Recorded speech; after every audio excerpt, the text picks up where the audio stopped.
জয় শ্রীকৃষ্ণ, রাধে রাধে। নমস্কার। আজকের এই প্রোগ্রামে দোল পূর্ণিমা সম্পর্কিত আমি 8টি খুবই গুরুত্বপূর্ণ বিষয় নিয়ে আলোচনা করব। আচ্ছা, কি কি বিষয় নিয়ে আলোচনা করব সেটা প্রথমে আপনাদেরকে সামারাইজ করে দিচ্ছি। নাম্বার 1, আগামী 3রা মার্চ মঙ্গলবার দোল পূর্ণিমার দিন নিষিদ্ধ বিশেষ 3টি সবজি রয়েছে, সেগুলো কিন্তু গ্রহণ করবেন না, নতুবা চরম অমঙ্গল সাংসারিক জীবনে পড়তে কিন্তু বাধ্য। বিষয়টা মাথায় রাখবেন। দ্বিতীয় নাম্বার প্রসঙ্গটা থাকবে আজকের প্রোগ্রামের দোল পূর্ণিমার দিন যে ঝাড়ু আপনারা ব্যবহার করেন নিত্যদিনে, তো সেই ঝাড়ুর হাতলে একটি বিশেষ বস্তু যদি বেঁধে দিতে পারেন, তাহলে কিন্তু চুম্বকের মতন অর্থ কোনো না কোনো দিক দিয়ে আপনাদের জীবনে কিন্তু আসতে শুরু করবে। এটা কিন্তু একটি স্পেশাল রিচুয়ালস দেবো। নাম্বার 3, পবিত্র দোল পূর্ণিমার দিন চালের পাত্রে রাখুন এই একটি বস্তু, জীবনভর কখনো অন্নের অভাব হবে না। অর্থাৎ মা লক্ষ্মীর কৃপায় কোনো না কোনো মাধ্যমে খাবারের সচ্ছলতা আপনাদের জীবনে কিন্তু অবশ্যই থাকবে। নাম্বার 4, রাশি অনুযায়ী কোন রঙের আবির ভগবানের চরণে নিবেদন করবেন সেই বিষয়টিও আজকে আমি আলোচনা করব। নাম্বার 5, ন্যাড়া পোড়া বা হোলিকার আগুনে চুপচাপ ফেলে দিন এই একটি জিনিস, প্রচুর অর্থ আসবে। নাম্বার 6, দোল পূর্ণিমা তিথিতে তুলসী তলায় প্রতিদিন এটি বাস্তু দোষ দূর হবে, প্রচুর জীবনে অর্থ আসবে। সুতরাং আমি অনুরোধ করব যে কিছুক্ষণ অনুষ্ঠানটি আপনার সম্পূর্ণ দেখুন। ভিডিওটি ভালো লাগলে লাইক শেয়ার করতে ভুলবেন না, কমেন্ট একটি বার হলেও রাধে রাধে লিখে জানাবেন, এতে আমরা অত্যন্ত অনুপ্রাণিত হব। চ্যানেলটি অবশ্যই সাবস্ক্রাইব করে রাখবেন এবং কি এরকমই সব নিত্য নতুন ভিডিও দেখার জন্য আপনারা কিন্তু অবশ্যই শেয়ার করবেন, চ্যানেল সাবস্ক্রাইব করে রাখবেন। আচ্ছা, তাহলে কি কি বিষয় নিয়ে আলোচনা করব আজকের প্রোগ্রামে সেগুলো আপনাদেরকে জানিয়ে দিলাম। আর ছোট্ট একটি বিষয়, যারা হস্তবিচার প্রিমিয়াম কোর্সটি পেতে চাইছেন, বাস্তু প্রতিকার করাতে চাইছেন, বাস্তুর প্ল্যানিং চাইছেন, তারা কিন্তু হোয়াটসঅ্যাপ নাম্বার যোগাযোগ করবেন। হোয়াটসঅ্যাপ নাম্বার ডেসক্রিপশন বক্সে দেওয়া রয়েছে, ভিডিওর মধ্যেও কিন্তু আপনারা পেয়ে যাবেন। আর সময় নষ্ট করব না, সরাসরি এরপর আমি ভিডিওর প্রত্যেকটা অংশে 1 বাই 1 যাওয়ার চেষ্টা করছি। পুনরায় অনুরোধ করছি ভিডিওটি সম্পূর্ণ দেখবেন, আশা করছি অনেকখানি উপকৃত হবেন এবং দোল পূর্ণিমা বিষয়ক এরকম তথ্যমূলক ভিডিও হয়তো আগে কখনো দেখেননি, কারণ A to Z আজকে আমি কিন্তু আলোচনা করব। আচ্ছা, ভিডিওর প্রথম অংশে আলোচনা করব দোল পূর্ণিমার দিন মরে গেলেও যে 3টে সবজি মুখে তুলবেন না, নতুবা সারা জীবন দুঃখ কষ্ট দুর্দশায় ভুগবেন। দেখুন, বছরের টোটাল 12টি পূর্ণিমা হয়, তো এই 12টি পূর্ণিমার মধ্যে দোল পূর্ণিমা কিন্তু একটি সর্বশ্রেষ্ঠ পূর্ণিমা এবং এই পূর্ণিমাকে কি বলা হয়? গৌরাঙ্গ পূর্ণিমা বলা হয়। সুতরাং এই পূর্ণিমার দিন যদি আপনারা ভুল বশত এই সবজিগুলো গ্রহণ করেন, তাহলে কিন্তু পরমেশ্বর ভগবানের কৃপাদৃষ্টি থেকে আপনি কিন্তু বঞ্চিত হতে পারেন। দেখুন, শাস্ত্র মতে খাবার যখন গ্রহণ করি আমরা, খাদ্য যখন গ্রহণ করার কিছু নির্দেশাবলী দেওয়া রয়েছে এবং কি কোন দিকে মুখ করে খেতে বসবেন সেই বিষয়ে শাস্ত্র কি বলছে সেটাও কিন্তু আপনাদেরকে আমি জানিয়ে দিচ্ছি। আচ্ছা, উত্তর দিকে খেলে আলাদা আলাদা রকম ফল পাওয়া যায়, দক্ষিণের দিকে যদি মুখ করে খাই সেখানে কিন্তু আলাদা রকম ফল পাওয়া যায়। আচ্ছা, প্রথমত দোল পূর্ণিমার দিন অন্যের বাড়িতে গিয়ে খাবার খাওয়া ঠিক নয়। কোনো আত্মীয় পরিজনদের বাড়িতে গিয়ে হোক, বন্ধু বান্ধবীদের বাড়িতে গিয়ে হোক, সেখানে কিন্তু খাবার খেতে নেই। এটা খেলে কি হয়? দোল পূর্ণিমার দিন অন্যের বাড়িতে খাবার খেলে শাস্ত্র মতে বলা হয় যে আপনি কোথাও না কোথাও ফিনান্সিয়াল দিক থেকে হোক বা অন্য কোনো দিক দিয়ে তাদের উপর ডিপেন্ডেন্ট হয়ে যাবেন। তো সেক্ষেত্রে পূর্ণিমার দিন কিন্তু খেতে নেই। তবে হ্যাঁ, দোল পূর্ণিমার দিন আপনারা যখন নিজের গৃহে খাবার গ্রহণ করবেন, তবে অবশ্যই মাথায় রাখবেন যে কোন দিকে মুখ করে খাবার গ্রহণ করবেন সেই বিষয়টি কিন্তু মাথায় রাখবেন। কারণ আপনি যদি পূর্ব দিকে মুখ করে খেতে বসেন, তাহলে আপনার কিন্তু আয়ু বৃদ্ধি পাবে। অন্যদিকে শাস্ত্র বলছে পশ্চিম দিকে মুখ করে খাবার গ্রহণ করলে ধন সম্পত্তি বৃদ্ধি ঘটে। যারা একনিষ্ঠভাবে সৎভাবে তথা নিজেদের অটল সিদ্ধান্ত নিয়ে জীবনযাপন করতে চান, তারা অতি অবশ্যই কিন্তু উত্তর দিকে মুখ করে খাবেন। কিন্তু এখানে একটা বিষয় মাথায় রাখবেন, যাদের সন্তান সন্ততি রয়েছে সেই সব মাতা পিতাকে কিন্তু কখনোই আবার উত্তর দিকে মুখ করে খেতে নেই। এতে কি হয়? সন্তান সন্ততির আয়ু কমে, অমঙ্গল হয়। অর্থাৎ যাদের সন্তান সন্ততি নেই তারা কিন্তু কন্টিনিউ উত্তর দিকে খেলে আয় উন্নতি বৃদ্ধি পায়। এরপর হলো দক্ষিণ দিক। যারা অত্যন্ত টাকা পয়সা ধনী ব্যক্তি হতে চান, তাদের কিন্তু অতি অবশ্যই দক্ষিণ দিকে মুখ করে খাওয়া উচিত। কিন্তু এখানেও একটা কন্ডিশন রয়েছে, যদি আপনার মাতা পিতা জীবিত থাকেন তাহলে কিন্তু দক্ষিণ দিকে মুখ করে খেতে নেই। মাতা পিতার অমঙ্গল হয়, মাতা পিতার কিন্তু আয়ুতে একটা ব্যাড এফেক্ট পড়ে। তবে অতি অবশ্যই আমি স্ক্রিনে একটি মন্ত্র প্রদান করে দেবো, সেই মন্ত্রটি কিন্তু খাবার খেতে বসার পূর্বে অবশ্যই মন্ত্রটি 3 বার জপ করার পরে তারপরে কিন্তু খাদ্য আহার গ্রহণ করা উচিত। খাবার মানে কি? মা লক্ষ্মীর কৃপা ছাড়া কিন্তু আমাদের মুখে অন্ন জোটে না। তো সুতরাং আপনি যখন কোনো খাবার খাবেন, সেই খাবার শাস্ত্র মতে বলা হয় প্রথমে ভগবানকে নৈবেদ্য হিসেবে দিতে হয়, তারপর সেটি গ্রহণ করতে হয়। কিন্তু সেটা তো আমরা পারি না, কারণ আমরা অনেক সময় আঁশ খেয়ে নিচ্ছি, মাছ মাংস ডিম খেয়ে নিচ্ছি, সেটা তো পারছি না। তো সেই ক্ষেত্রে যে কোনো খাবার খাওয়ার আগে এই বিশেষ একটি মন্ত্র, যেটি আপনারা স্ক্রিনে এখন দেখতে পাচ্ছেন, এই মন্ত্রটা উচ্চারণ করে যদি খাবার গ্রহণ করেন, তাহলে কিন্তু সেই খাবার শরীরে যাওয়ার পর আপনার মধ্যে একটা পজিটিভ এনার্জি প্রদান করবে, আপনার শরীর স্বাস্থ্য ভালো থাকবে। দেখুন, দোল পূর্ণিমা তিথি লেগে যাওয়ার পর মদ্যপান করবেন না, কোনো নেশা ভাঙ করবেন না। শুধু তাই নয়, এই পবিত্র পূর্ণিমার দিন আপনারা বাড়ির মধ্যে কিন্তু আমিষ রান্না পর্যন্ত করবেন না, আমিষ খাওয়াও কিন্তু যাবে না। মাছ, মাংস, ডিম, রসুন, পেঁয়াজ এগুলো তো আমিষের মধ্যে চলে আসছে, সেগুলো কিন্তু এইরূপ খাবারগুলো কিন্তু দোল পূর্ণিমার দিন গ্রহণ করতে নেই। এছাড়াও এই পবিত্র দোল পূর্ণিমার দিন মুসুরের ডাল ভুল করেও খাবেন না, পবিত্রতম দিনে বেগুন পুড়িয়ে খাবেন না, টমেটো পোড়া জাতীয় কোনো খাবার কিন্তু খাবেন না। আপনারা যদি ভুল করেও এই পবিত্র দোল পূর্ণিমার দিন প্রজাতীয় খাবার খেয়েও থাকেন, তাহলে কিন্তু আপনাদের কপালে খুব অসম্ভব দুঃখ যন্ত্রণা কিন্তু আসতে বাধ্য। তাই এই পবিত্র দিনগুলোতে এই বিষয়গুলো একটু মেনে চলার চেষ্টা করবেন, মঙ্গল কিন্তু আপনাদেরই হবে। এছাড়াও দোল পূর্ণিমার দিন দুটো স্পেশাল জিনিস রয়েছে, সেগুলো কিন্তু গ্রহণ করতে নেই। যেমন সজনে ডাঁটা, সজনে ফুল এই তরকারি, এই সজনা ফুলের তরকারি কোনো কিছু গ্রহণ করতে নেই। আপনারা যদি দিন সজনে ডাঁটা বা মুখে তুলেন, সজনে ফুল খেয়ে নেন, তাহলে কিন্তু চতুর্দিক থেকে আপনাদের বিপদ আপদ, রোগ জ্বালা যন্ত্রণা এগুলো কিন্তু আপনাদের জীবনে নেমে আসতে কিন্তু বাধ্য। শুধু তাই নয়, দোল পূর্ণিমার দিন কিন্তু মাশরুম গ্রহণ করতে নেই, কারণ মাশরুম হচ্ছে একটি তামসিক আহার। অনেকেই বিষয়টি জানেন না, অনেকেই মাশরুম নিরামিষ ভেবে রান্না করে খান, কিন্তু পূর্ণিমার দিনগুলোতে অন্তত বলবো আমি যে মাশরুম কিন্তু খেতে নেই। আপনারা নিশ্চয়ই জানেন যে একাদশীর দিনেও কিন্তু মাশরুম গ্রহণ করতে নেই। যাই হোক, এতক্ষণ আপনারা জানলেন যে এই দোল পূর্ণিমার দিন বা পূর্ণিমা লেগে যাওয়ার পর কি কি খাবারগুলো গ্রহণ করবেন না। এরপর আমি ভিডিও দ্বিতীয় অংশে চলে আসছি। ভিডিও দ্বিতীয় অংশে আমি আলোচনা করব আগামী 3রা মার্চ দোল পূর্ণিমার দিন ঝাড়ুর মধ্যে কোন সেই জিনিসটি বাঁধবেন যার ফলে মা লক্ষ্মী অচলা হয়ে আপনার গৃহে থাকবে। দেখুন, এই পবিত্র দিনে আপনারা যদি পারেন অবশ্যই নিজের গৃহে নতুন 2টি ঝাড়ু কিনে আনবেন। কিন্তু কখন কিনবেন প্রশ্ন হচ্ছে, দোল পূর্ণিমার দিনেই কিন্তু আবার চন্দ্রগ্রহণ লেগে যাচ্ছে, গ্রহণে কিন্তু ঝাড়ু কিনতে নেই। তো সেই ক্ষেত্রে আপনারা সন্ধ্যা 6টা 48 মিনিটের পর এই দিন আপনারা কিন্তু 2টি ঝাড়ু কিনে নিয়ে আসবেন। এই ক্ষেত্রে দেখুন, ঝাড়ুর হাতলে একটি সাদা রঙের সুতো ভালো করে বেঁধে দিবেন।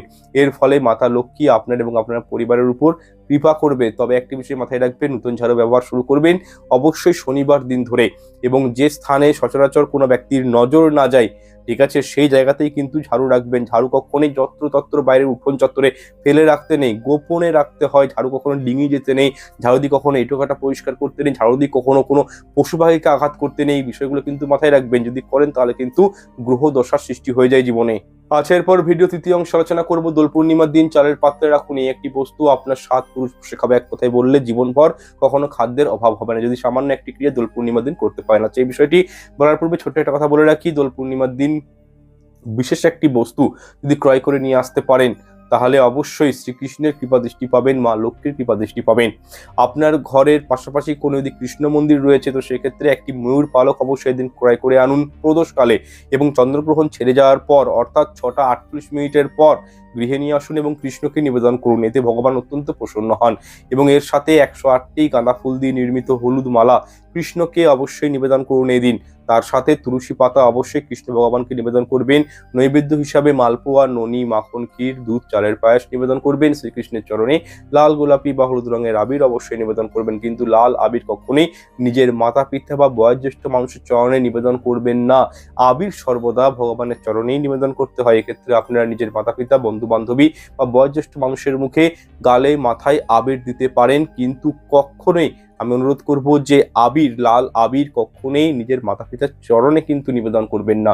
আবির কিন্তু ভগবানকেই নিবেদন করতে হয়। আচ্ছা, এরপর জেনে নিন যে দোল পূর্ণিমা তিথি লেগে যাওয়ার পর কোন কোন জিনিসগুলো দান করতে নেই। প্রথমত হচ্ছে চাল। এই দিন কাউকে চাল দান করবেন না। এর সাথে সরিষার তেল, গোটা তিল, সর্ষে, হলুদ, লবণ এই কয়েকটি বস্তু কিন্তু নিজের বাড়ি থেকে যেমন শেষ হতে দেবেন না, ঠিক তেমন এগুলো কিন্তু কাউকে ধার হিসাবেও দেবেন না।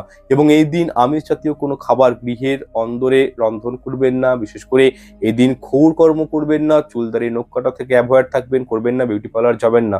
আচ্ছা, এরপরে একটা খুবই গুরুত্বপূর্ণ বিষয় আপনাদেরকে বলে দিই, তুলসী পত্র পূর্ণিমা তিথি, একাদশী, দ্বাদশী, অমাবস্যা, চন্দ্রগ্রহণ, সূর্যগ্রহণ এইগুলো চলার মানে স্টার্ট হয়ে গেলে কখনোই কিন্তু তুলসী পত্র চয়ন করতে নেই।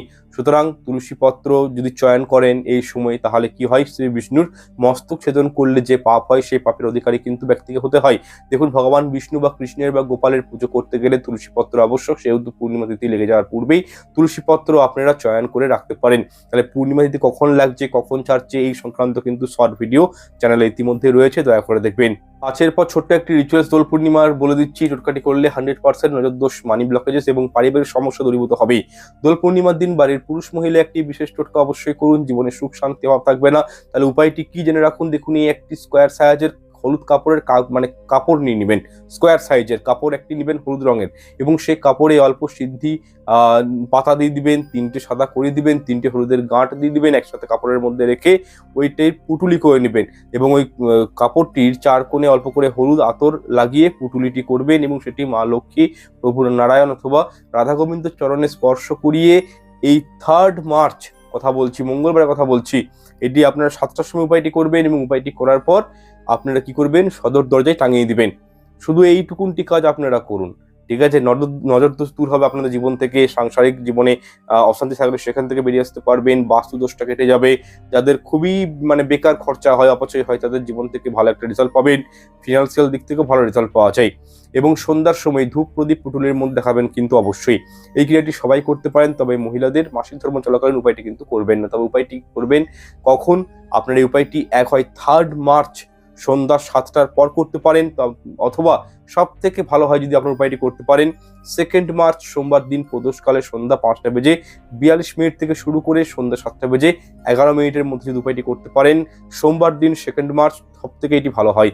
আচ্ছা, এরপর ভিডিওটির যেটি মূল প্রসঙ্গ, যে দোল পূর্ণিমার দিন চালের পাত্রে বা চালের ড্রামে কোন জিনিসটি রাখলে লক্ষ্মী বৃদ্ধি হয়, টাকা পয়সা সব দিক থেকে আসতে শুরু করে। দেখুন, এক্ষেত্রে 2 মার্চ সোমবার দিন সন্ধ্যা 5টা বেজে 42 মিনিট থেকে সন্ধ্যা 7টা বেজে 11 মিনিটের মধ্যে 21টি অক্ষত চাল নিয়ে নেবেন এবং তাতে ভালো করে হলুদ মাখিয়ে দিবেন। এরপর ওই চালগুলি একটি লাল কাপড়ে ভালো করে পুটুলি করে মা লক্ষ্মীর চরণে রেখে মা লক্ষ্মীর পুজো অর্চনা করে ওই পুটুলিটি আপনারা এক হয় নিজের মানিব্যাগে রাখতে পারেন, নতুবা লকার, ক্যাশ বাক্সতে, আলমারিতে রাখতে পারেন। এর ফলে কি হয়, অর্থ যেখান থেকেই হোক আপনাদের জীবনে আসবে, মা লক্ষ্মীর কৃপা দৃষ্টি পাবেন। যাই হোক, পূর্ণিমা তিথি লেগে যাওয়ার পর অর্থাৎ 2 মার্চ সোমবার সন্ধ্যা 5টা বেজে 42 মিনিট থেকে সন্ধ্যা 7টা বেজে 11 মিনিটের মধ্যে আপনারা কিন্তু আরো একটি উপায় বলছি, সেটাও করতে পারেন। কি করবেন, 1 মুঠো চাল হাতে নিয়ে নেবেন, তার মধ্যে ভালো করে হলুদ মাখিয়ে তা রূপোর কোনো পাত্রে আপনি রেখে দিন আপনার ঘরেই। তবে যদি রূপোর পাত্র না থাকে, বিকল্প হিসাবে পিতল বা তামার পাত্র ওইটি কিন্তু আপনারা রাখতে পারেন এবং তার সাথে একটি সুপারি রাখবেন, একটি 1 টাকার কয়েন রাখবেন, একটি লক্ষ্মী কুড়ি রাখবেন, একটি গোমতী শঙ্খ, একটি পদ্ম বীজ রেখে ওই পাত্রটিকে যদি আপনারা আপনার ঠাকুর ঘরে মাতা লক্ষ্মীর সামনে রেখে দিতে পারেন, মা লক্ষ্মীর পূজা অর্চনা করতে পারেন এবং এই মন্ত্রটি যদি 100 বার পাঠ করতে পারেন, তাহলে কিন্তু জীবনে আয় উন্নতি ডেফিনেটলি কিন্তু হয়। তবে এই মন্ত্রটি কি, ওম মহালক্ষ্মী আয় নমঃ। যখন আপনি এই পুটুলিটি মা লক্ষ্মীর চরণে দিচ্ছেন এবং ওম মহালক্ষ্মী আয় নমঃ এই মন্ত্রটি উচ্চারণ করছেন, তার মানে হচ্ছে পূর্ণিমার দিনে আপনি কিন্তু লক্ষ্মীনারায়ণকে ইনভাইট করছেন নিজের বাড়িতে। মা লক্ষ্মী হচ্ছে অচলা, তাই মা লক্ষ্মীকে মন ভরে যদি ইনভাইট করতে পারেন, আমন্ত্রণ জানাতে পারেন, তাহলে কিন্তু সেই গৃহে মা লক্ষ্মী স্থিত হন। আর এই যে জিনিসগুলো বললাম, যেমন সুপারি, 1 টাকার কয়েন, পদ্ম বীজ, ঠিক আছে, চালের সঙ্গে হলুদ মাখানো, এই যে একটা কনসেপ্ট, এটা কিন্তু মা লক্ষ্মীর খুব পছন্দের একটি বিষয়। প্রত্যেকটা উপকরণ কিন্তু মা লক্ষ্মী পছন্দ করেন এবং যারা এই টেকনিকটা দোল পূর্ণিমার দিন করেন বা কোনো পূর্ণিমা তিথি চলাকালীন করেন, তাদের গৃহে কিন্তু 110% জেনে রাখুন আর্থিক উন্নতি হয়, যেমন প্রসপারিটি আসে, সুখ শান্তি আসে। সুতরাং উপায়টা কিন্তু অবশ্যই করবেন। তবে হ্যাঁ, ভুলবেন না যে মন্ত্রটা আমি বললাম সেটা কিন্তু উচ্চারণ করতে ভুলবেন না, ওম মহালক্ষ্মী আয় নমঃ। এই মন্ত্রটা কিন্তু কন্টিনিউ 108 বার জপ করবেন সন্ধ্যার সময়। আচ্ছা, পুজো শেষ হয়ে যাওয়ার পর চালের ওই পুটুলিটি মা লক্ষ্মীর কাছ থেকে আপনারা কিন্তু সংগ্রহ করতে ভুলবেন না কিন্তু আবার। সেটি আপনার রান্নাঘরের প্রধান যে চালের ড্রাম রয়েছে তার মধ্যে পুটুলিটি রেখে দিবেন এবং একটি বিষয় মাথায় রাখবেন, ওই ড্রামের চাল যেন পুরোপুরি কখনোই শেষ না হয়। শেষ হওয়ার মুখেই পুনরায় চাল এনে ড্রামটি বা চালের পাত্রটি ভর্তি করে দিবেন এবং আপনারা যখন রান্না করবেন সেই চালের পাত্র থেকেই চাল বার করবেন এবং রান্না করবেন। এই ছোট্ট ক্রিয়াটির মাধ্যমে সংসার থেকে বাজে খরচ কমবে, মা লক্ষ্মী কৃপা পাবেন, আর্থিক উন্নতি জীবনে হবে। যেহেতু দোল পূর্ণিমার দিন চন্দ্রগ্রহণ পড়েছে, সেক্ষেত্রে চন্দ্রগ্রহণের আগের দিন অর্থাৎ 2 মার্চ সোমবার সন্ধ্যা 5টা বেজে 42 মিনিট থেকে শুরু করে সন্ধ্যা 7টা বেজে 11 মিনিটের মধ্যে এই রিচুয়ালস বা উপায়গুলো করার চেষ্টা করবেন। আচ্ছা, এরপর আলোচনা করব ন্যাড়াপোড়া বা হোলিকার আগুনে চুপচাপ ফেলে দিন এই একটি জিনিস, প্রচুর জীবনে অর্থ আসবে। দেখুন, ন্যাড়াপোড়া বা হোলিকা দহন অনুষ্ঠিত হবে আগামী বাংলার 18ই ফাল্গুন, ইংরেজির 3রা মার্চ মঙ্গলবার সন্ধ্যা 7টা বেজে 10 মিনিটের পর থেকে 8টা বেজে 56 মিনিটের মধ্যে ন্যাড়াপোড়া বা হোলিকা দহন এবছর সম্পূর্ণ কিন্তু হচ্ছে। দেখুন, আপনাদের জীবনে যদি প্রতিদিন আর্থিক কষ্ট বা অন্যান্য কোনো ঝুট ঝামেলা বা কোনো সমস্যা লেগেই থাকে প্রতিনিয়ত, তাহলে বাড়ির সদস্যদের সঙ্গে পবিত্র ন্যাড়াপোড়ার দিন হোলিকা দহনের আগুনে শুদ্ধ ঘি অল্প পরিমাণে, একটি লবঙ্গ, ঠিক আছে, লং বা লবঙ্গ, বাতাসা, কুমকুম ফেলে দিবেন। যে আগুনটা হোলিকার যে আগুনটা হয় সেটার মধ্যে ফেলে দিতে হবে এবং সে আগুনটির 11 বার পরিক্রমা করে একটি শুকনো নারকেল সে আগুনে আপনারা কিন্তু নিক্ষেপ করবেন। এই উপায়টি করার পর অতি অবশ্যই বিভিন্ন পথ থেকে অর্থ ইনকামের সুযোগ কিন্তু আপনাদের কাছে আসবে। দেখুন, এখানে নারকেল আপনাদেরকে ফেলতে বলা হয়েছে, অল্প কুমকুম, ঘি, লবঙ্গ, বাতাসা এগুলো দিলে কি হয়, হোলিকার সময় কি হয়, 24 তারিখ থেকে হোলিকা হলাস্টক শুরু হয়ে গেছে, যেটা থাকছে 3রা মার্চ পর্যন্ত, মানে দোলের দিন পর্যন্ত থাকছে। এই সময়ে কি হয়, 8টা গ্রহ অত্যন্ত উগ্র অবস্থায় থাকে। তো সেক্ষেত্রে আমরা ইতিমধ্যে জেনেছি যে কুম্ভতে প্রবেশ করেছে, মানে চন্দ্র এখন প্রচন্ড উগ্র অবস্থায় রয়েছে। হ্যাঁ, মঙ্গল প্রবেশ করেছে কুম্ভতে, রাহুর অবস্থান রয়েছে সেখানে। তো সেক্ষেত্রে এই সময়টা কিন্তু খুব একটা মানে অসপিসিয়াস টাইম কিন্তু নয়। তো এই সময় যদি আপনারা এই নেড়াপোড়া বা হোলিকা দহনের সময় যদি আপনারা এই জিনিসগুলো একটু আগুনে পুড়িয়ে দিতে পারেন, তাহলে কি হয়, আমাদের জীবনে যে ব্যাড লাক গুলো রয়েছে, আমাদের জীবনে যে মানে বলতে পারি গ্রহর দশা রয়েছে, সেই দশা থেকেও কিন্তু মুক্তি পাওয়া যায় অ্যাজ পার অ্যাস্ট্রোলজি। সুতরাং উপায়টি কিন্তু আপনারা কবে করবেন, পুনরায় বলছি, 18ই ফাল্গুন, 3rd মার্চ, ঠিক আছে, এই দিন কিন্তু উপায়টি করবেন। কখন করবেন সেটা বলে, যখন নেড়াপোড়া যখন হবে, যখন কাঠে আগুন লাগানো হবে 7টা বেজে 10 মিনিটের পর থেকে 8টা বেজে 56 মিনিটের মধ্যে আপনার নেড়াপোড়া সম্পন্ন করবেন, এবং তখনই কিন্তু উপায়টি করবেন। আচ্ছা, এরপর দ্বিতীয় উপায়টি হলো, দেখুন, 23শে ফেব্রুয়ারি থেকে 2nd মার্চ পর্যন্ত, বা বলতে পারি 24শে ফেব্রুয়ারি থেকে 3rd মার্চ পর্যন্ত, এই পিরিয়ডিক্যাল টাইমটিকে বলা হচ্ছে হলাস্টক। সুতরাং এই সময়ে কালা জাদু, টোটকা এগুলো কিন্তু বিশেষ পরিমাণে লক্ষণীয় হয়। যারা তন্ত্রবিদ্যা করেন তাদের কাছে এই ফাল্গুন মাস অত্যন্ত একটি গুরুত্বপূর্ণ কিন্তু মাস। সুতরাং আপনাদের যদি মনে হয় যে আপনাদের নিয়ে কোনো নেগেটিভ এনার্জি রয়েছে, আপনাদের উপর কেউ তুকতাক করেছে, বা যদি আপনাদের কোনো কাজ দীর্ঘদিন ধরে পেন্ডিং অবস্থায় পড়ে আছে, তো সেক্ষেত্রে আপনারা একটি কালো কাপড়ে এক মুঠো কালো তিল ভরে কাপড়টিকে ভালো করে বেঁধে নিজের পকেটে হোক বা নিজের কাছে রেখে দিবেন, এবং হোলিকা দহনের সময় ওই কালো তিল সমেত কালো কাপড়ের পুটুলিটি ওই পবিত্র আগুনে আপনারা শুধু ফেলে দিবেন। এর ফলে আপনাদের গৃহে যদি কেউ টুকটাক করে থাকে, বা আপনার গৃহে যদি কোনো বাস্তু দোষ বা কোনো নেগেটিভ এনার্জি থাকে, বা আপনার যদি কোনো কাজ আটকে আছে দীর্ঘদিন ধরে, আপনার উপর যদি কেউ টোটকা আদি করে রেখেছে, তো সেক্ষেত্রে আপনার উপায়টি করার পর আপনি নিজেরাই অনুভব করবেন যে সমস্ত যে সমস্যাগুলো আপনাদেরকে বললাম, সেখান থেকে কিন্তু আপনারা খুব ইজিলি বেরিয়ে আসতে পেরেছেন। আচ্ছা, এরপর তৃতীয় উপায়টি তারা করবেন যাদের জীবনে গোপন শত্রুর অভাব নেই, যাদের জীবনে প্রচুর গোপন শত্রু রয়েছে, আপনি সেটা অনুভব করতে পারছেন, আপনার ঘরের লোক আপনার শত্রু। তো অর্থাৎ যাদের জীবনে মানে নিজের ঘরের শত্রুর বিবেচনা আর কি, এরকম ব্যাপার, তারা কিন্তু উপায়টি করবেন। দেখুন, শত্রু থাকলে জীবনে কিন্তু আপনাদের সমস্যা বিভিন্ন দিক থেকে উৎপন্ন করবেই। সেক্ষেত্রে আপনারা কি করবেন, নিজেদেরকে রক্ষা করবেন কিভাবে? তো এই ক্ষেত্রে হোলিকা দহনের সময় আপনারা গোমতী চক্র নিজেদের কাছে সংগ্রহ করে রাখবেন, দশকর্মা ভান্ডারে ইজিলি পেয়ে যাবেন। তথা নেড়াপোড়ার দিন ওই আগুনের 7বার পরিক্রমা করে, মানে হোলিকার আগুনের 7বার পরিক্রমা করবেন, পুজো শেষ হয়ে যাওয়ার পর সেই গোমতী চক্রগুলিকে হোলিকা শুদ্ধ আগুনে জাস্ট নিক্ষেপ করে দিবেন, ফেলে দিবেন। এমনটি করলে কি হয়, গোপন শত্রুর নাশ হয়। গোপন শত্রু থাকবে আপনার জীবনে, কিন্তু আপনার ক্ষতি করতে পারবে না, চট করে কালা জাদু করতে পারবে না, বা কালা জাদু করে রেখেছে তার প্রভাবটা কিন্তু কমে কেটে যাবে। শরীর সংক্রান্ত ভালো থাকবে, শরীর স্বাস্থ্য ভালো থাকবে, মানসিকতা ভালো থাকবে, আর্থিক উন্নতি বাড়বে। সুতরাং এই উপায়টি কিন্তু করতে পারেন। আচ্ছা, এরপর চতুর্থ উপায়টি হলো, যদি আপনার ব্যবসাতে বা কর্মের জায়গায় সমস্যা সৃষ্টি হয়, অন্যদিকে গৃহে সর্বদাই যদি ঝুট ঝামেলা অশান্তি লেগেই থাকে, বা রোজগার করছেন ঠিকই কিন্তু সেই অর্থ নিজের কাছে সঞ্চয় করে রাখতে পারছেন না, তাহলে এই উপায়টি আপনারা কিন্তু অবশ্যই করতে পারেন। উপায়টি হলো, আপনারা হোলিকা দহনের সমাপ্তি হওয়ার পর পুড়ে মানে যাওয়া কাঠের যে ছাইটা হয়, সেটি অল্প করে ঘরে নিয়ে চলে আসবেন, এবং একটি হলুদ বা লাল কাপড়ে অল্প লবণ নেবেন, এবং সেই লবণের সঙ্গে কাঠের ছাইটিকে ভালো করে মিক্স আপ করে মিশিয়ে আপনারা যেখানে কর্মরত রয়েছেন সেই জায়গায়, আপনি যেখানে ব্যবসা করেন সেই ব্যবসার জায়গাতে এটি কিন্তু প্লেস করে দিবেন, রেখে দিবেন। এই কাপড়ে পুটুলিটি রাখার ফলে ব্যবসায় আয় উন্নতি বাড়বে, কর্মক্ষেত্রে সমস্যা কম আসবে, আপনারা যে অর্থ রোজগার করছেন সেই অর্থ কিন্তু সঞ্চয় করতে পারবেন, অর্থাৎ জমিয়ে রাখতে পারবেন নিজের কাছে। অন্যদিকে আপনারা যদি এই হোলিকা দহনের পুড়ে যাওয়া কাঠের ছাই আপনারা গৃহে রাখতে চান, তাহলে যেহেতু যেখানে আপনারা তুলসী মঞ্চ প্রতিষ্ঠা করেছেন সেই তুলসী গাছের গোড়াতে একটি গামলার মধ্যে ছাইটি রেখে দিতে পারেন। সাথে তুলসী গাছের মাটি অবশ্যই ছাইটির সঙ্গে মিশিয়ে দিবেন, এবং প্রতিদিন ধূপ প্রদীপ জ্বালাবেন। এর ফলে আপনার পরিবারের উপর চট করে কেউ কালা জাদু টোটকা করতে পারবে না, সেগুলির প্রভাব কিন্তু অনেকাংশে কমে যাবে। ব্যবসাতে যদি আপনাদের কোনো অসুবিধা হচ্ছে, সমস্যা রয়েছে, সেখান থেকেও রেহাই পাবেন। অন্যদিকে আপনারা যদি সবসময় ভয়ে থাকেন, ভূত বা প্রেতের ভয় থাকে আপনাদের লাগে, তো সেক্ষেত্রে হোলিকা দহনের পর থেকে বজরং বানের পাঠ কিন্তু শুরু করবেন, এবং বজরং বান পাঠ আপনারা কিন্তু কন্টিনিউ 40 দিন করবেন। এর ফলে আপনারা দেখবেন আপনাদের জীবন থেকে যাবতীয় ভয় ভীতি দূর হবে। তবে মহিলারা কিন্তু বজরং বান পাঠ করবেন না।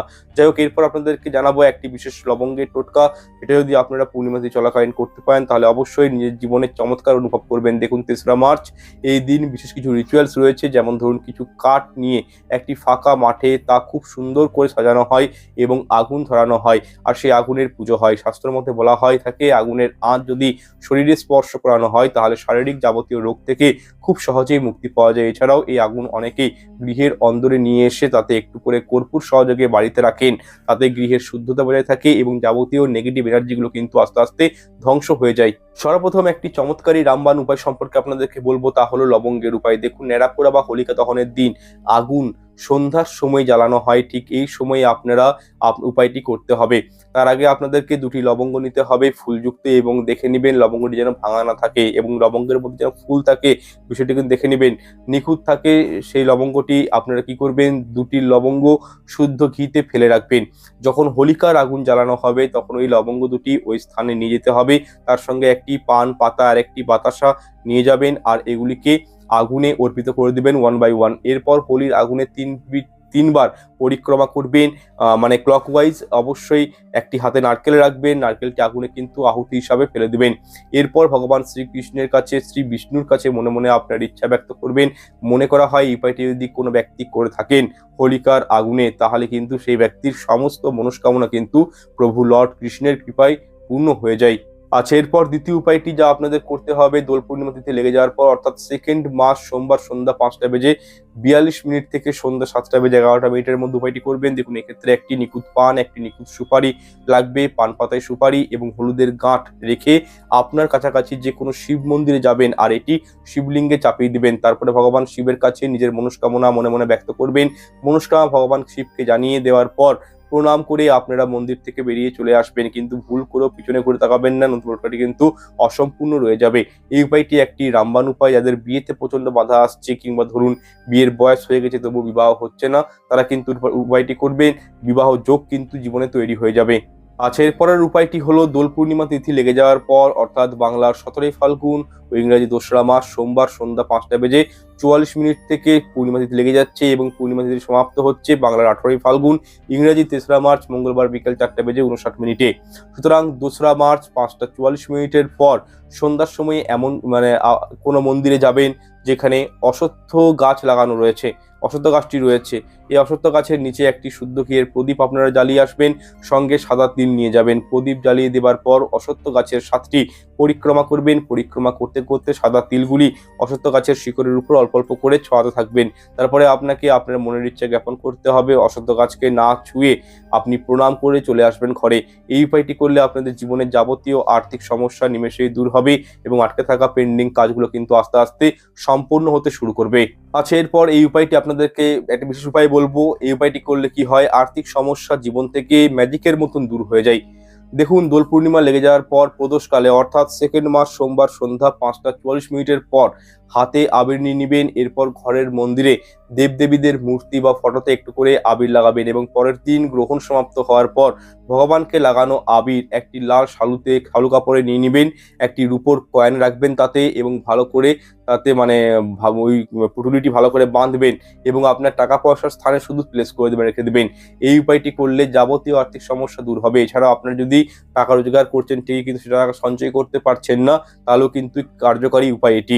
আচ্ছা, ভিডিওটির ষষ্ঠ অংশে আলোচনা করব রাশি অনুযায়ী কোন রঙের আবির ভগবানের চরণে নিবেদন করবেন এবং কখন করবেন। এক্ষেত্রে দেখুন দোল পূর্ণিমা এবং চন্দ্রগ্রহণ যেহেতু একসাথে সম্পূর্ণ হবে এবছর, তাই আপনারা 2nd মার্চ সোমবার দিন পূর্ণিমা তিথি লেগে যাচ্ছে 5টা 44 মিনিটে, তখনই কিন্তু আপনারা ভগবানের চরণে আবির নিবেদন করবেন।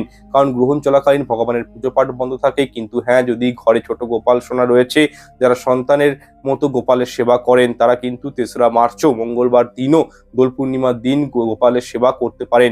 কিন্তু যারা ভগবান রূপে ভগবানের পুজো করেন, ঈশ্বরের পুজো করেন, তাদেরকে কিন্তু যাবতীয় পূর্ণিমার পুজো, সত্যনারায়ণ পুজো থেকে আরম্ভ করে যাবতীয় রিচুয়ালসগুলো কিন্তু 2nd মার্চ সোমবার দিন করতে হবে। অর্থাৎ যদি আপনারা ভগবানকে আবির নিবেদন করতে চান সেটা কিন্তু 2nd মার্চ সোমবার দিন আপনারা কিন্তু ভগবানের চরণে আবির নিবেদন করতে হবে।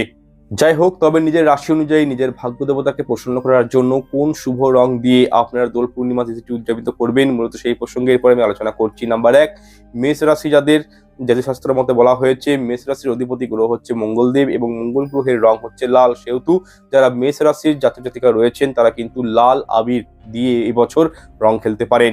নাম্বার 2 বৃষ রাশি। এক্ষেত্রে দেখুন অ্যাজ পার অ্যাস্ট্রোলজি বলা হয়েছে বৃষ রাশি হচ্ছে পৃথিবী তত্ত্বের রাশি, সেহেতু গাঢ় নীল এবং হালকা সবুজ এই রংটি আপনাদের জন্য শুভ। এই রঙের মাধ্যমেও আপনারা কিন্তু দোল পূর্ণিমা উদযাপিত করতে পারেন। নাম্বার 3 মিথুন রাশি। দেখুন যদি শাস্ত্র মতে মিথুন রাশি জাতক জাতিকা যারা রয়েছেন তাদের কিন্তু অধিপতি গ্রহ হচ্ছে বুধ, আর বুধ হলো সবুজের প্রতীক, সেহেতু মিথুন রাশির মানুষেরা কিন্তু সবুজ রঙের আবির দোলের দিন ব্যবহার করতে পারেন, এটি আপনাদের জন্য কিন্তু শুভ। নাম্বার 4 কর্কট রাশি। দেখুন অ্যাস্ট্রোলজি অনুযায়ী কর্কট রাশির অধিপতি গ্রহ হচ্ছে চন্দ্র। চন্দ্র হলো মনের কারক গ্রহ, আমাদের মনকে অনুভূতিগুলোকে চন্দ্র গ্রহ কিন্তু রিপ্রেজেন্ট করে এবং চন্দ্রের কালারটি কিন্তু সাদা, তাই অবশ্যই নিজের মনকে নিয়ন্ত্রণ রাখতে সাদা রঙের আবির রং ব্যবহার করতে পারেন দোল পূর্ণিমার দিন। কাদের ক্ষেত্রে বলবো? যারা কর্কট রাশির মানুষজন রয়েছেন। নাম্বার 5 সিংহ রাশি। দেখুন সিংহ রাশির অধিপতি গ্রহ হচ্ছে সূর্য। সূর্য হচ্ছে সাফল্যের প্রতীক। প্রচলিত আছে পরিশ্রমী ব্যক্তিদের সবসময় সাফল্য প্রদান করে সূর্য, তো সেক্ষেত্রে আপনারা দোল পূর্ণিমার দিন গাঢ় লাল, সোনালী, কমলা, গাঢ় হলুদের আবির রং দোল পূর্ণিমা তিথি চলাকালীন আপনারা কিন্তু এটি ব্যবহার করতে পারেন, ভগবানের চরণে এই রঙের আবির দিতে পারেন, এটি আপনাদের জন্য শুভ। নাম্বার 6 কন্যা রাশি। দেখুন এটিও একটি পৃথিবী তত্ত্বের রাশি এবং কন্যা রাশির শুভ রং হচ্ছে গাঢ় বাদামি। অন্যদিকে আবার এই রাশির অধিপতি গ্রহ হচ্ছে বুধ, তাই সবুজ আপনাদের জন্য কিন্তু শুভ, তথা সবুজ রং সুখ এবং সমৃদ্ধির প্রতীক। এছাড়াও গাঢ় নীল রঙও এদের জন্য শুভ। নীল রং ব্যক্তির মধ্যে আত্মবিশ্বাস সৃষ্টি করে এবং ব্যক্তির জীবনে ভারসাম্য বজায় থাকে। শুধু তাই নয়, নীল রং মানুষকে শক্তিশালী করে তোলে, তাদের জীবনকে সুখকর করে তোলে। পাশাপাশি নীল রং বেশি পরিমাণ ব্যবহার করলে জীবনে প্রচুর পরিমাণে সুখ শান্তি বিরাজ করে। সুতরাং আপনারা গাঢ় বাদামি বা সবুজ রং বা নীল রং দিয়েও এবছর রং খেলতে পারেন, এটি আপনাদের শুভ রং এবং আপনারা ভগবানের চরণেও কিন্তু এই রংগুলো দিতে পারেন। নাম্বার 7 তুলা রাশি। দেখুন তুলা রাশির অধিপতি গ্রহকে শুক্র গ্রহ, ভিনাস প্ল্যানেট, সেহেতু সাদা গোলাপি এই রাশির শুভ রং। আপনারা অবশ্যই হালকা হলুদও এই রাশির জন্য শুভ। সুতরাং এই দুটি রং কিন্তু তুলা রাশির ক্ষেত্রে শান্তি এবং সুখের প্রতীক। সুতরাং আপনারা সাদা এবং গোলাপি আবিরের মাধ্যমেও দোল পূর্ণিমা উদযাপিত করতে পারেন, কারণ এই দুটি কালার আপনাদের জন্য অত্যাধিক শুভ।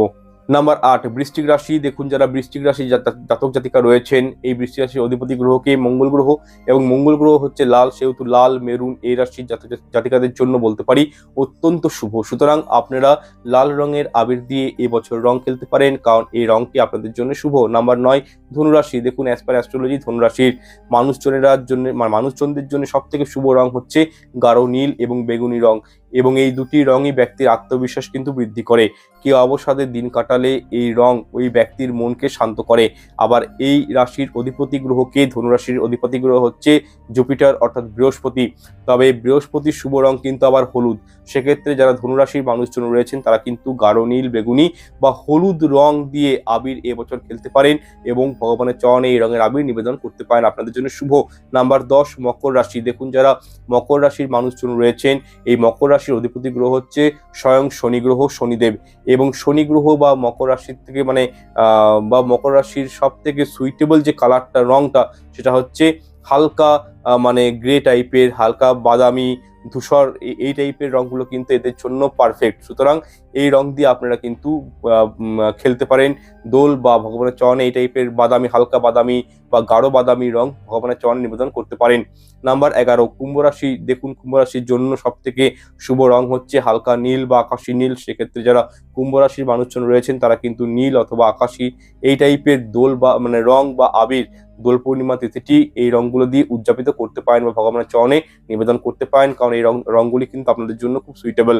নাম্বার 12 মীন রাশি। দেখুন অ্যাজ পার অ্যাস্ট্রোলজি বলা হয়েছে মীন রাশির অধিপতি গ্রহ হলো বৃহস্পতি, সেহেতু বেগুনি রং এই রাশির জন্য শুভ। এছাড়াও আপনারা নীল, সাদা এই দুটো রঙের আবির দিয়েও দোল পূর্ণিমা খেলতে পারেন, কারণ এই রংগুলো কিন্তু আপনাদের জন্য অতীব শুভ। আচ্ছা, এরপর আলোচনা করব যারা রাশি জানেন না তারা কোন রং ভগবান চরণে নিবেদন করবেন। এক্ষেত্রে দেখুন আপনার যিনি ইষ্ট দেবতা রয়েছেন বা বাড়িতে যদি গোপাল, শ্রীকৃষ্ণ, লক্ষ্মীনারায়ণ থাকেন, তো সেক্ষেত্রে ভগবানের চরণে আপনারা লাল আবির, ঠিক আছে, অবশ্যই কিন্তু নিবেদন করতে পারেন। আপনি যে রাশি লগ্ন জানেন বা না জানেন, লাল আবির নিবেদন করতে পারেন।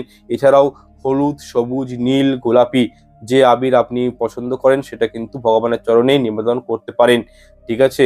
এছাড়াও আপনাদেরকে আমি বলে রাখি, এই দিন মানে প্রথমে ভগবানের চরণে আবির দেওয়ার পর তারপর নিজের মাতা পিতা ভাই বোন ইনাদেরকে কিন্তু আবির মাখাবেন।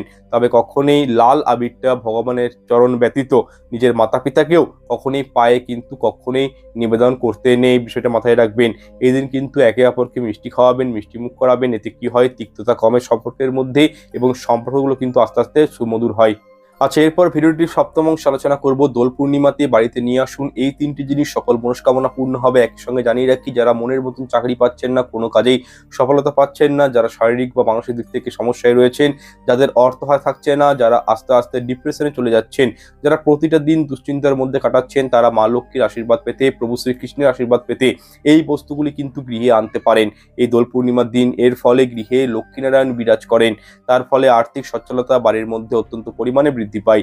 তবে গ্রহণ চলাকালীন তো কোনো শুভ কাজ করতে নেই, তো সেক্ষেত্রে পূর্ণিমা তিথি লেগে যাওয়ার পর বা গ্রহণ সমাপ্তির পর আপনারা কিন্তু জিনিসগুলো ক্রয় করে আনতে পারেন। গ্রহণ কখন সমাপ্তি হচ্ছে, পূর্ণিমা কখন লাগছে, সে সংক্রান্ত কিন্তু ভিডিও ইতিমধ্যে আমি দিয়ে দিচ্ছি, শর্ট ভিডিও দেখতে পারেন টাইমিংগুলো। এক্ষেত্রে দেখুন 2 মার্চ সোমবার সন্ধ্যা 5টা বেজে 42 মিনিট থেকে সন্ধ্যা 7টা বেজে 11 মিনিটের মধ্যে এক হয়ে আপনারা এই বস্তুগুলি ক্রয় করতে পারেন বা এই 3টে বস্তু ঘরে নিয়ে আসতে পারেন। অথবা 3রা মার্চ মঙ্গলবার সন্ধ্যা 6টা 48 মিনিটের পরও, অর্থাৎ এই 3রা মার্চ সন্ধ্যা 7টার পর থেকে এই জিনিসগুলো কিন্তু শুভ জিনিসগুলো ঘরে নিয়ে আসতে পারেন।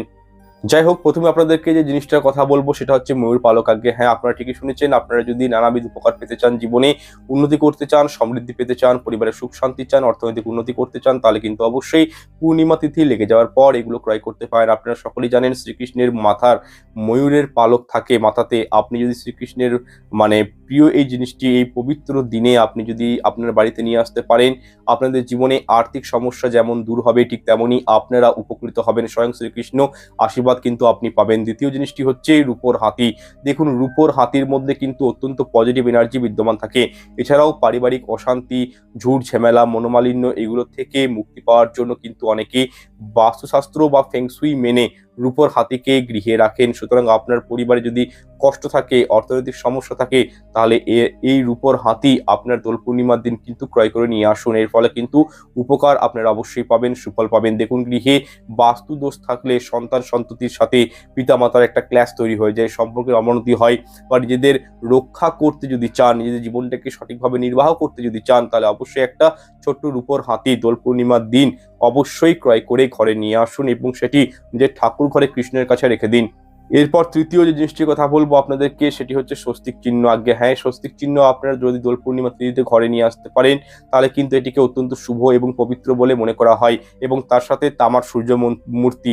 দেখুন, তামার সূর্য মূর্তি এই দোল পূর্ণিমার দিন ঘরের সদর দরজাতে পূর্ব দিকে মুখ করে লাগালে জীবনে প্রসপারিটি, আয়, উন্নতি, স্ট্রং মানে এগুলো বৃদ্ধি পায়। সূর্যগ্রহ জীবনে স্ট্রং হয়, কারণ এই 2026 কিন্তু সূর্যের বছর। দেখুন, প্রায় বেশিরভাগ দেবদেবীর পুজোর ক্ষেত্রে দেখবেন স্বস্তিক চিহ্ন ব্যবহার করা হয়। স্বস্তিক চিহ্ন হলো সিদ্ধিদাতা গণেশের প্রতীক, তথা এমনটা মনে করা হয়। আপনারা দোল পূর্ণিমাতে চলাকালীন স্বস্তিক চিহ্ন নিজের ঘরে অঙ্কন করতে যদি পারেন, তাহলে কিন্তু ঘরের অন্তরে থাকা যাবতীয় নেগেটিভ এনার্জি খুব সহজেই ধ্বংস হয়ে যায়। এবং প্রত্যেকটা পুজোর ক্ষেত্রে কিন্তু দেখবেন ডাবের মধ্যে হোক, ঠাকুরের মন্দিরে হোক, স্বস্তিক চিহ্ন কিন্তু অঙ্কন করা হয়। এটা ঘরের পবিত্রতাকে বজায় রাখে, পরিবারে পজিটিভ এনার্জিকে ইনহ্যান্স করে। দেখুন, নিজেদের ঘরে যদি নেগেটিভ এনার্জিকে ধ্বংস করতে চান, তাহলে অতি অবশ্যই আপনাদের গৃহের সদর দরজায় স্বস্তিক চিহ্ন অঙ্কন করুন দোল পূর্ণিমাতে চলাকালীন। বা বাজারে কিনতে পাওয়া যায় দেখবেন স্বস্তিক চিহ্ন, সেটাও কিন্তু আপনারা এই দিন ক্রয় করে নিয়ে আসতে পারেন এবং সদর দরজায় বা প্রধান দরজা থেকে লাগাতে পারেন। তবে আপনারা যদি বাজার থেকে স্বস্তিক চিহ্ন ক্রয় করে নিয়ে আসেন, সেক্ষেত্রে আপনারা লাল আবির দিয়ে বা লাল সিঁদুর দিয়ে একটুখানি ঘি মিশিয়ে কুমকুম দিয়ে একটি মিশ্রণ তৈরি করে আপনারা আপনাদের সদর দরজাতেই স্বস্তিক চিহ্ন অঙ্কনও করতে পারেন। এক্ষেত্রে যথেষ্ট সুফল কিন্তু পাওয়া যায়। এরপর চতুর্থ যে জিনিসটির কথা বলবো সেটি হচ্ছে কচ্ছপ। যদি আপনারা দীর্ঘদিন ধরে ধরুন আর্থিক কষ্টে ভুগছেন, হাতে অর্থ নেই, মানি ব্যাগ খালি, অর্থ ইনকামের জায়গাটা আপনাদের শেষ হয়ে গেছে, চাকরি নেই, ব্যবসায়ী লস, অর্থাৎ এক কথায় বললে প্রচন্ড পরিমাণে আর্থিক কষ্টে ভুগছেন, তাহলে কিন্তু অবশ্যই আপনারা দোল পূর্ণিমাতেই চলাকালীন নিজের গৃহে কচ্ছপ নিয়ে আসুন। কচ্ছপ বিষ্ণুর অষ্টম অবতার হওয়ায় লক্ষ্মী দেবী কচ্ছপকে বিশেষ প্রীতি করেন, সেই কারণে ঘরে কচ্ছপ রাখলে সৌভাগ্য আসে, সেই ঘরে মা লক্ষ্মীও কিন্তু থাকেন। আপনারা যদি কচ্ছপ গৃহে প্রতিষ্ঠা করতে পারেন এই দিন সঠিক বিধি নিয়ম মেনে, তাহলে সুনিশ্চিতভাবে আপনারা আর্থিক দিক থেকে লাভবান হবেন। গৃহচত্বর থেকে বাস্তুদোষটা কিন্তু আস্তে আস্তে খণ্ডন হয়ে যাবে। এরপর পঞ্চম বস্তুটি হচ্ছে বাঁশি। আগে হ্যাঁ, একদম ঠিকই শুনেছেন, শ্রীকৃষ্ণের অতি প্রিয় জিনিস হলো বাঁশি, তথা শ্রী রাধিকা রানীকে উনি বাঁশির সুরেই কিন্তু রাধিকা রানীকে মনোমুগ্ধ করেছিলেন শ্রীকৃষ্ণ। দেখুন, বাস্তুশাস্ত্র অনুসারে বাঁশিকে বাস্তু দোষ সম্পর্কিত ঝামেলার উপযুক্ত প্রতিকার হিসেবে বিবেচনা করা হয় কিন্তু বাস্তুশাস্ত্র মতে। দেখুন, যাদের জীবনে আর্থিক সমস্যা লেগেই রয়েছে তারা কিন্তু এই ছোট্ট একটি রূপোর বাঁশি সাধ্য সামর্থ্য মতো দোল পূর্ণিমাতে চলাকালীন বাড়িতে ক্রয় করে নিয়ে আসতে পারেন। এর ফলে দেখবেন শ্রীকৃষ্ণের কৃপায় আপনাদের জীবন থেকে আর্থিক কষ্ট একেবারে শেষ হয়ে যাবে। এছাড়াও আপনাদের সন্তানের পড়াশোনায়, ব্যবসাতে যদি কোনো সমস্যা থাকে সেক্ষেত্রে যে ঘরে আপনারা রাত্রে ঘুমান সেই রুমে অতি অবশ্যই ২টি বাঁশি ঝুলিয়ে রাখুন। এর ফলে বাস্তু সংক্রান্ত যে সমস্যাগুলির জন্য আপনাদের গৃহে আর্থিক আগমনে ব্যাঘাত ঘটছিল কারণগুলো কিন্তু আস্তে আস্তে নষ্ট হয়ে যাবে। পরিবারের সুখ শান্তি, আর্থিক সচ্ছলতা বিদ্যমান থাকবে। একই প্রসঙ্গে আপনাদেরকে আরো একটি বিষয় আমি জানিয়ে রাখি, যদি আপনারা দোল পূর্ণিমার দিন অর্থাৎ ৩রা মার্চ মঙ্গলবার গ্রহণে সূতককাল লাগার পূর্বে অর্থাৎ এদিন যেহেতু সকাল ৬টা ২০ থেকে সূতককাল লেগে যাচ্ছে, সুতরাং এর আগেই ঘুম থেকে উঠে সূর্যদেবকে জল নিবেদন করতে পারেন এবং ওম সূর্যায় নমঃ এই মন্ত্রটি পাঠ করতে পারেন ১০৮ বার। তাহলে জীবনে সফলতা আসবেই, আর্থিক উন্নতি আপনাদের জীবনে হবে, মান সম্মান বৃদ্ধি পাবে, রোগ জ্বালা থেকে মুক্তি পাবে। সুতরাং দোলের দিনে কিন্তু অবশ্যই এই উপায়টি করার চেষ্টা করবেন। আচ্ছা, এরপর ভিডিওটির অষ্টম অংশে আলোচনা করব দোল পূর্ণিমা তিথি লেগে যাওয়ার পর আপনার বাড়ির তুলসী মঞ্চে বা তুলসী তলায় প্রতিদিন এই একটি বস্তু, এতে বাস্তু দোষ দূর হবে এবং জীবনে প্রচুর অর্থ আসবে। বিশেষ করে মা লক্ষ্মীর, মা তুলসীর কৃপা দৃষ্টি পাবেন। আচ্ছা, যারা লক্ষ্মীনারায়ণ পুজো করবেন তারা কিন্তু ৩ তারিখ নয় 2 মার্চ অর্থাৎ সোমবার দিন লক্ষ্মীনারায়ণের পুজো করতে পারেন পূর্ণিমা তিথি লেগে যাওয়ার পর, অর্থাৎ বাংলার ১৭ই ফাল্গুন এবং ইংরেজির ২রা মার্চ সোমবার সন্ধ্যা ৫টা বেজে ৪২ মিনিট থেকে সন্ধ্যা ৭টা বেজে ১১ মিনিটের মধ্যে এই সময়ে সত্যনারায়ণের ব্রতকথা বা নিশি পালন করতে পারেন। এই দিন নিশি আচ্ছা, অতি সংক্ষেপে এরপর বলে দিচ্ছি আপনারা কিভাবে লক্ষ্মীনারায়ণের পুজো করবেন। যারা কোনো ব্রাহ্মণ ছাড়াই ঘরে পুজো করতে চান তারা কিন্তু এই নিয়মটি ফলো করতে পারেন। আপনাদের ঠাকুর ঘরে ছোট্ট একটি আসন পেতে বসবেন, ঠাকুরের মুখ দিকে মুখ করে বসবেন এবং লক্ষ্মীনারায়ণের মূর্তি বা ছবি যেখানে রয়েছে সেখানে ধূপ প্রদীপ প্রজ্বলিত করবেন এবং প্রভুর প্রিয় ফুল হচ্ছে হলুদ ফুল, প্রভুকে হলুদ ফুল নিবেদন করবেন। আপনার সাধ্য মতো ফল মিষ্টি নৈবেদ্য ভগবানের উদ্দেশ্যে নিবেদন করবেন এবং পুজো সম্পন্ন হওয়ার আগে পর্যন্ত উপবাস রাখার চেষ্টা করবেন। আপনারা মা লক্ষ্মী, প্রভু নারায়ণের মূর্তির সামনে ২টি নিখুঁত গোটা পান রেখে দিবেন এবং পানের মধ্যে অল্প করে চন্দন লাগিয়ে কিছু মঙ্গল সামগ্রী বলছি, সেই মঙ্গল সামগ্রীগুলো কিন্তু পানের উপর অবশ্যই রাখবেন। এক্ষেত্রে আপনি রাখতে পারেন পানের উপর একটি হলুদের গাঁট, আতপ চাল, ২টো লক্ষ্মী কড়ি, গোমতী চক্র, সুপারি, পদ্মবীজ। দেখুন, এইসব মঙ্গল সামগ্রীগুলো আপনারা রাখতে পারেন পানের উপর, বা এতগুলি রাখতে যদি না পারেন অন্তত ৩টে অবশ্যই রাখবেন। দেখুন, এই মঙ্গল সামগ্রীগুলো দিয়ে লক্ষ্মীনারায়ণ পুজো করা গৃহস্থ পরিবারের জন্য অত্যন্ত শুভ এবং মঙ্গলজনক। এইভাবে পুজো করার পর আপনি আপনার মনস্কামনা ব্যক্ত করবেন ভগবানের কাছে। তবে যে নৈবেদ্য দিবেন তাতে কিন্তু অবশ্যই তুলসী পত্র দিতে ভুলবেন না, কারণ তুলসী পত্র ছাড়া প্রভু নারায়ণ পুজো কিন্তু গ্রহণ করেন না। এছাড়াও বাড়ির তুলসী তলাতেও ঘিয়ের প্রদীপ প্রজ্বলিত এই দিন করতে হবে। যাই হোক, এইভাবে পুজো অর্চনা শেষ হয়ে যাওয়ার পর আপনার ঠাকুর ঘর আপনারা ছেড়ে চলে আসবেন এবং কিছুক্ষণ পর পুনরায় ঠাকুর ঘরে প্রবেশ করবেন এবং একটি হলুদ শালু কাপড়ে যে মঙ্গল সামগ্রীগুলি আপনি নিয়েছিলেন সেগুলি একটি হলুদ কাপড়ে ভরে আপনার শালু কাপড়ের মধ্যে নিয়ে নিবেন মঙ্গল সামগ্রীগুলি এবং সেটি কিন্তু শালু কাপড়টি ভালো করে গিট মেরে পুটুলি করে বানিয়ে রেখে দিবেন। এরপর আপনি ওই পুটুলিটি হাতে নিয়ে আপনার তুলসী মঞ্চের কাছে চলে আসবেন, তুলসী মাকে প্রণাম জ্ঞাপন করে অনুমতি নিয়ে তারপর তুলসী মঞ্চ থেকে অল্প করে মাটি খুঁড়ে ওই পুটুলিটির মাটির মধ্যে আপনারা কিন্তু জিনিসগুলির মধ্যে অল্প করে মাটিও রেখে দিবেন। দেখুন, এবং কি ওই পুটুলিটি আপনারা এতটা কাজ করার পর এই পুটুলিটি যদি পারেন, আপনাদের তুলসী মঞ্চ রয়েছে তার নিচে মাটি রয়েছে, তুলসী গাছে হাত দিবেন না, স্পর্শ করবেন না, কিন্তু তুলসী মাটির তলায়, ঠিক আছে, ওই পুটুলিটা কিন্তু আপনাদেরকে পুঁতে দিতে হবে। সামান্য এই কাজগুলি করবেন। দেখুন, এই মঙ্গল সামগ্রীগুলির মধ্যে লক্ষ্মী নারায়ণের বিশেষ কৃপাদৃষ্টি রয়েছে, সেহেতু আপনারা যদি এই উপায়টি করে নিতে পারেন একবার দোল পূর্ণিমার দিন, পূর্ণিমা থাকা চলাকালীন, তারপর থেকেই দেখবেন বাস্তু সংক্রান্ত যাবতীয় সমস্যা আস্তে দূরীভূত হবে এবং ঘরে কিন্তু পজিটিভ এনার্জি অত্যন্ত পরিমাণে বৃদ্ধি পাবে। সুতরাং আশা করছি বিষয়গুলো বুঝতে পেরেছেন। আমি আর দীর্ঘায়িত করছি না, এখানে শেষ করছি। দেখা হচ্ছে পরের অনুষ্ঠানে। ঈশ্বর আপনাদের মঙ্গল করুক। নমস্কার, ধন্যবাদ।